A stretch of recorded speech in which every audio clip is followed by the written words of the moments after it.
أما بعد نحمده ونصلي ونسلم على رسوله الكريم أما بعد فأعوذ بالله من الشيطان الرجيم بسم الله الرحمن الرحيم الحمد لله رب العالمين صدق الله العلي العظيم وصدق رسوله النبي الأمين الكريم الرؤوف الرحيم ونحن على ذلك لمن الشاهدين والشاكرين والحمد لله رب العالمين۔ درود پاک کا نذرانہ پیش کریں، پڑھیں بآواز بلند اللہم صلی علی سیدنا و مولانا محمد معدن الجود والکرم وآلہ وصحبہ وبارک وسلم صلاۃ و سلاما علیک یا رسول اللہ، صلاۃ و سلاما علیک یا حبیب اللہ صلی اللہ تعالی علیہ وسلم۔ حضرات کرام، اللہ رب العزت جل جلالہ وعم نوالہ کا بے پایا فضل اور احسان عظیم ہے کہ اس نے ہمیں اور آپ سب کو دولت ایمان و عمل، عقیدے کی صحت و سلامتی کے ساتھ رمضان المبارک ماہ خیر و برکت کی یہ مبارک ساعتیں نصیب فرمائیں۔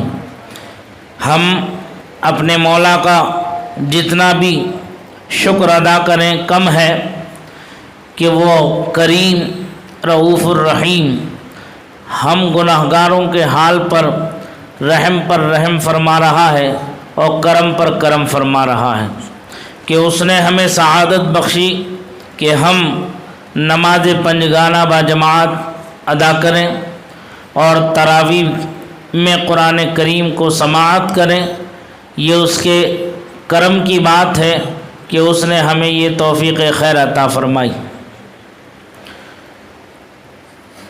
ماہ رمضان المبارک کا ہر لمحہ بے شمار خیرات و برکات کو لیے ہوئے اپنے دامن میں ہے۔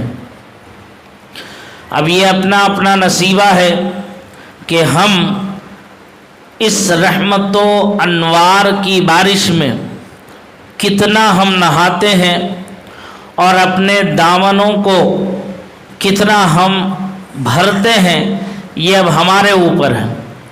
جتنی کوشش ہوگی، جتنی محنت ہوگی، اتنا ہمارا حصہ ہمیں ضرور ملے گا، لیکن ہمیں دعا یہی کرنا چاہیے کہ اے اللہ تو کریم ہے، غفور الرحیم ہے، جو بھی نعمت و برکت تو ہمیں عطا فرمائے وہ ہمارے دامن کی حیثیت کے مطابق نہیں بلکہ اپنی شان رحیمی اور کریمی کے مطابق تو ہمیں عطا فرما۔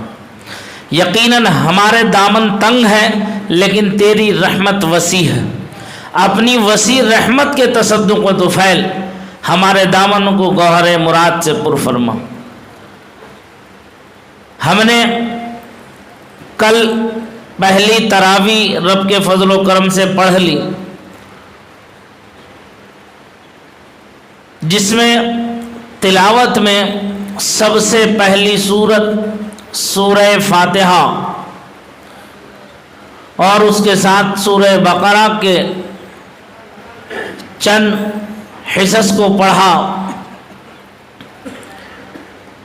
سب سے پہلے سورہ فاتحہ سے متعلق کچھ عرض و معروض کر لیں۔ سورہ فاتحہ کیا ہے؟ یہ قرآن کریم کی سورتوں میں سے ایک سورت ہے، اور اس سے پہلے اگر ہم قرآن کریم پر نظر دوڑائیں اور امم سابقہ پر اگر ہم نظر دوڑائیں، تاریخ پڑھنے سے ہمیں یہ معلوم ہوتا ہے کہ آسمانی کتابیں جو ہیں کل 104 نازل ہوئیں۔ کتنی ہوئیں؟ 104، جس میں 100 صحیفے، 4 بڑی کتابیں، توریت، زبور، انجیل اور قرآن مقدس۔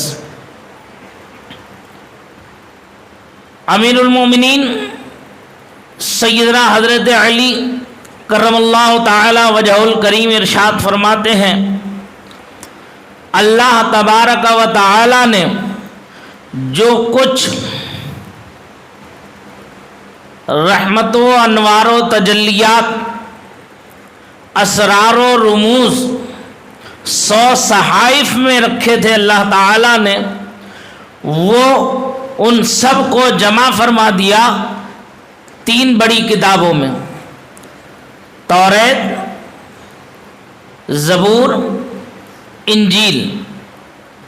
توریت حضرت سیدنا موسیٰ علی نبینا علیہ السلام پر نازل ہوئی، زبور سیدنا حضرت داؤد علیہ السلام پر نازل ہوئی، اور انجیل مقدس سیدنا عیسیٰ روح اللہ علیہ السلام پر نازل ہوئی۔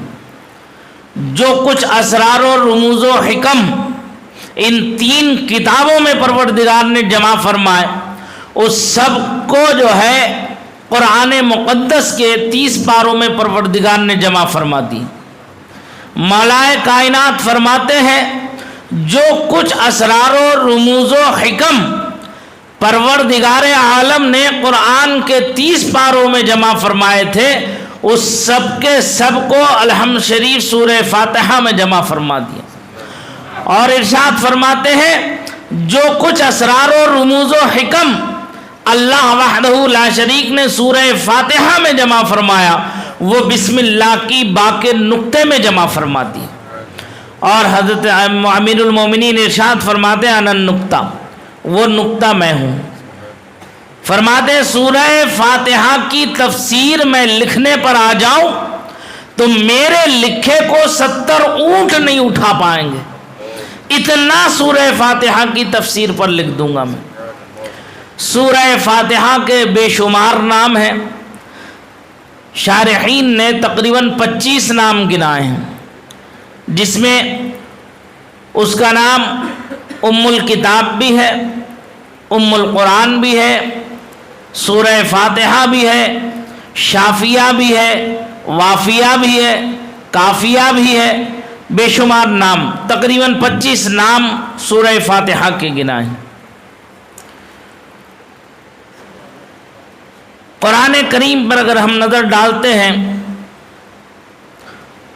تو قرآن پاک میں 114 صورتیں ہیں، 7 منزلیں ہیں، 6666 آیات مبارکہ ہیں پورے قرآن کریم کے اندر، جس میں مفسرین کرام نے اس کی بہت سی تفصیلات بیان کی ہیں۔ ان میں سورہ فاتحہ یہ ام القرآن کہا جاتا ہے، اسے قرآن کی ماں۔ سورہ فاتحہ کو ایک مرتبہ پڑھنے سے پورے قرآن کریم کی تلاوت کا ثواب اللہ تعالیٰ اپنے کرم خاص سے عطا فرماتا ہے۔ سورہ فاتحہ میں 124 حروف ہیں، 7 آیتیں اور 124 حروف ہیں۔ 124 حروف کی طرف نسبت کرتے ہوئے فرمایا گیا کہ سورہ فاتحہ کے پڑھنے والے کو اللہ تبارک و تعالی اپنے کرم خاص سے 1,00,000 کم و بیش 24,000 انبیاء و مرسلین عظام کا ثواب عطا فرماتا ہے۔ سورہ فاتحہ آپ قرآن کریم کے اندر دیکھتے ہیں کہ یہ سورہ مبارکہ مکی ہے اور یہ سورہ مبارکہ مدنی ہے۔ ایسا کیوں؟ پچھلی امتوں پر، پچھلے انبیاء کرام کی ذوات مقدسہ پر جب ہم نظر ڈالتے ہیں، تاریخ کو پڑھتے ہیں، تو ہمیں پتہ چلتا ہے کہ وہ زبور کو لینے کے لیے، توریت کو لینے کے لیے، انجیل کو لینے کے لیے ایک مقام متعین ایک مقام خاص کی طرف انہیں جانا پڑتا تھا، لیکن ہمارے آقا و مولا سید عالم نور مجسم صلی اللہ تعالی علیہ وسلم کی عظمت رفعت شان یہ ہے کہ ہمارے مصطفیٰ جہاں ہوتے تھے قرآن وہی نازل ہو جاتا تھا۔ جو آپ نے دیکھتے ہیں قرآن کریم کی صورتوں پر کہ یہ مکی ہے اور یہ مدنی ہے، تو اس کی حکمت یہ ہے کہ سرکار جب تک مکۃ المکرمہ میں جلوہ بار رہے، ہجرت نہیں فرمائی، اس وقت تک جتنی بھی آیتیں نازل ہوئیں وہ سب کی سب مکی کہلائیں، اور جب سرکار نے ہجرت فرمائی، ہجرت فرمانے کے بعد مدینہ منورہ تشریف لے آئے، تو اس وقت جتنا قرآن کریم نازل ہوا، اگرچہ آقا کائنات مکہ مکرمہ میں رہے یا مدینے کے مضافات میں رہے، جہاں بھی سرکار پہنچے جو قرآن نازل ہوا وہاں جو ہے وہ سورہ مبارکہ، وہ آیات مبارکہ مدنی کہلائی۔ تو یہ فرق ہے، جو ہجرت سے پہلے آیتیں نازل ہوئیں وہ مکی کہلائیں، اور جو ہجرت کے بعد آیات مبارکہ نازل ہوئیں وہ مدنی کہلائیں۔ یہ حکمت ہے۔ سورہ فاتحہ اس کے لیے فرمایا گیا ہے کہ ہر بیماری، ہر مرض کا علاج اس کے اندر موجود ہے۔ سورہ فاتحہ، کوئی مرض ایسا نہیں ہے جس کا علاج اس سورہ فاتحہ کے اندر نہ ہو۔ عطائے رسول والی ہندوستان خواجہ خواجگان سرکار معین الدین چشتی اجمیری سنجری نور اللہ مرقدہ ارشاد فرماتے ہیں کہ عشاء کی نماز کے بعد 4 رکعت نماز نفل صلاۃ العاشقین کے نام سے پڑھ لے، اس کے بعد 100 مرتبہ سورہ فاتحہ کی تلاوت کرے، اس کے بعد اپنی حاجت اپنے مولا، اپنے خالق، اپنے مالک کے حضور پیش کر دے۔ ارشاد فرماتے ہیں اگر اس کی وہ حاجت، اس کی وہ ضرورت پوری نہ ہو تو قیامت کے دن معین الدین کا گریبان پکڑ لے۔ اتنی بڑی ضمانت دی۔ سورہ فاتحہ کیسا ہی مریض ہو، اگر آپ اسے 100 مرتبہ بسم اللہ شریف کے ساتھ بسم اللہ الرحمن الرحیم الحمدللہ رب العالمین، بسم اللہ کے رحیم کی میم کو لام الحمد سے ملا کر کے 100 مرتبہ پڑھنے کے بعد پانی پر دم کر کے اسے پلا دیجئے، کیسا ہی مریض ہو انشاءاللہ وہ شفایاب ہو جائے گا۔ ایک مرتبہ کا واقعہ ہے، سرکار مفتی اعظم قطب عالم نور اللہ مرقدہ کی بارگاہ میں بریلی شریف کچھ لوگ حاضر ہوئے، گود میں ان کے بچہ تھا، حضرت مفتی اعظم کی بارگاہ میں لا کر قدموں میں ڈال دیا، کہا حضور ڈاکٹروں نے لا علاج قرار دے دیا ہے، اب آپ دعائے خیر فرما دیں بچے کے حق میں۔ بس جیسا حضرت مفتی اعظم نے سنا، بچہ بے ہوش تھا، اسے ہوش ہی نہیں تھا۔ مفتی اعظم نے جب یہ کہا کہ یہ لا علاج قرار دے دیا ڈاکٹروں نے، تو مفتی اعظم کو جلال آ گیا، عالم جلال میں ارشاد فرمایا ارے ڈاکٹروں کو سوائے چیر پھاڑ کرنے کے آتا کیا ہے؟ ڈاکٹروں نے لا علاج قرار دیا، اللہ نے تو نہیں قرار دیا لا علاج سے، انشاءاللہ یہ بچہ ٹھیک ہو جائے گا۔ فوراً مفتی اعظم نے اس بچے کے سینے پر اپنا دست اقدس رکھ کر سورہ فاتحہ کی تلاوت فرمائی۔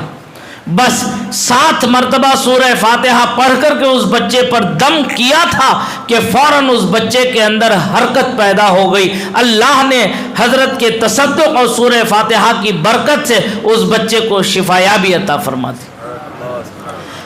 میرا یہ یقین ہے، وجدان کہتا ہے، اور میرے معمول میں بھی یہ ہے کہ کیسا ہی پریشان حال ہو، کیسا ہی جو ہے بیمار کیوں نہ ہو، اسے سورہ فاتحہ پڑھ کر کے دم کر دو، انشاءاللہ العزیز وہ صحت یاب ہو جائے۔ تو یہ سورہ فاتحہ کی عظمتیں، یہ برکتیں ہیں۔ اللہ تبارک و تعالی ہمیں اور آپ سب کو قرآن کریم کو پڑھنے اور سمجھنے اور اس پر عمل کرنے کی توفیق رفیق عطا فرمائے۔ انشاءاللہ العزیز ابھی آج کی بھی تلاوت میں سورہ بقرہ کی آیتیں آئیں گی۔ انشاءاللہ سورہ بقرہ پر کل تفصیل سے انشاءاللہ العزیز چند گوشوں پر اس کی گفتگو کی جائے گی۔ اللہ تعالیٰ کی بارگاہ میں دعا ہے ہم سب کا یہاں جمع ہونا اپنی بارگاہ میں قبول فرما لے، اور قرآن پاک کا پڑھنا سننا سمجھنا اس سب کو بھی اپنی بارگاہ میں قبول فرما لے، اور ہمیں جو ہے اپنے مخلص بندوں میں ہمارا شمار فرما دے۔ آمین۔ وآخر دعوانا ان الحمد للہ رب العالمین۔ اللہم ربنا تقبل منا انک انت السمیع العلیم وتب علینا انک انت التواب الرحیم۔ اللہم ربنا اغفر لی ولوالدی وللمؤمنین یوم یقوم الحساب۔ اللہم ربنا ظلمنا انفسنا وان لم تغفر لنا وترحمنا لنکونن من الخاسرین۔ الی یوم الدین برحمتک یا ارحم الراحمین، بحق لا الہ الا اللہ محمد الرسول اللہ صلی اللہ علیہ وسلم۔ سلام پڑھ لیں۔